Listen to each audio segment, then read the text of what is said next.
అనంత కరుణామయుడు అపార కృపాశీలుడు అయిన అల్లాహ్ పేరుతో ప్రారంభిస్తున్నాను. ప్రియ సోదర సోదరీమణులారా, అస్సలాము అలైకుం వరహమతుల్లాహి వబరకాతు.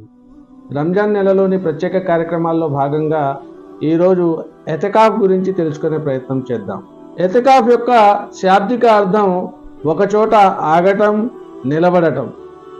షరియత్ పరిభాషలో ఎతికాఫ్ అంటే కొంతకాలం పాటు ప్రపంచ వ్యవహారాలు, కార్యకలాపాలకు దూరమై సామూహిక నమాజు జరిగే ఏదైనా ఒక మసీదులో ఏకాగ్రతతో కూర్చొని చేసే ఒక ప్రత్యేకమైన ఆరాధన.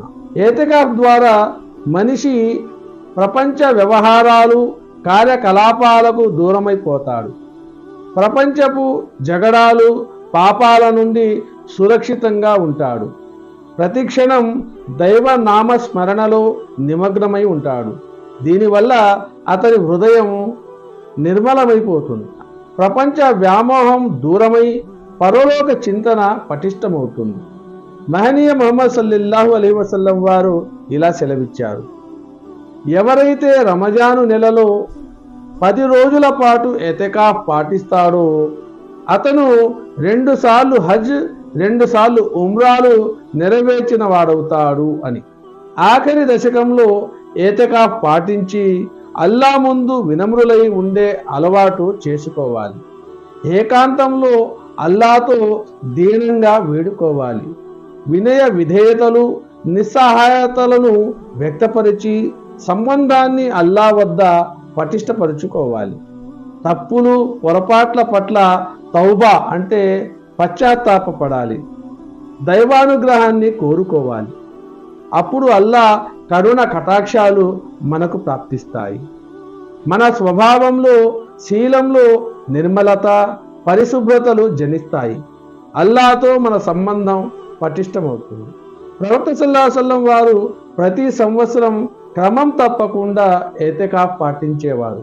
ఆయన సహచరులు కూడా ఏతికాఫ్ అలవాటు చేసుకున్నారు. చివరికి ఏతికాఫ్ రంజాను యొక్క ఒక అంశమైపోయింది.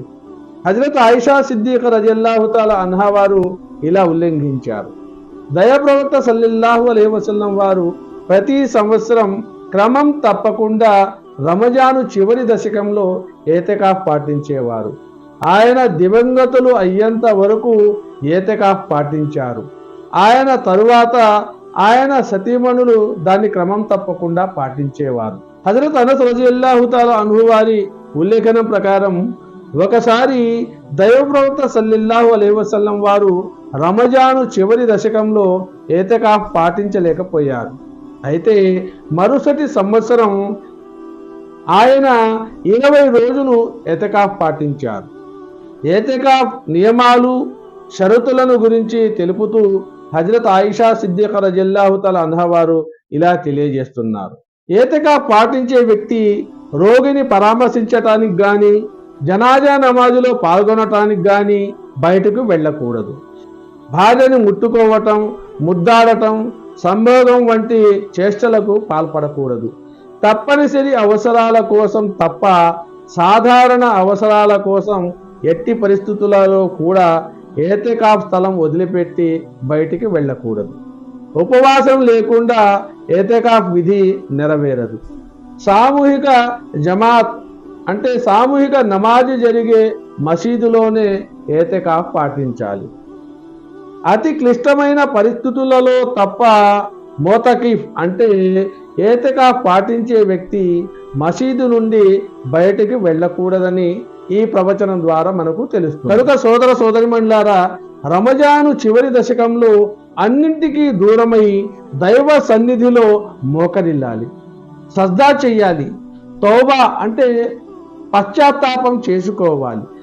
పాపాల పట్ల సిగ్గుతో కృంగిపోవాలి.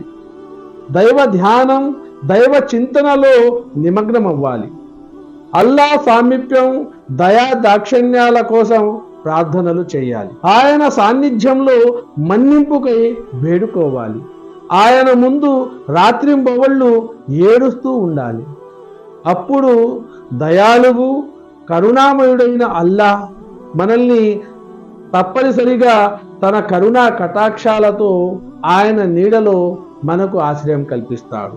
కనుక సోదర సోదరీమణులారా, ఏతకాఫ్ యొక్క ప్రాముఖ్యత ఎంతో ఉంది. కాబట్టి మనమందరం కూడా సాధ్యమైనంత వరకు ఏతకాఫ్ పాటించే ప్రయత్నం చేద్దాం. అల్లాహ్ సుబ్హానహు వ తఆలా మనందరికీ ఆ అవకాశం కల్పించాలని దైవాన్ని ప్రార్థిస్తూ ముగిస్తున్నాను. వాఖిరుద్దానా వానిల్ హమ్దులిల్లాహి రబ్బిల్ ఆలమీన్.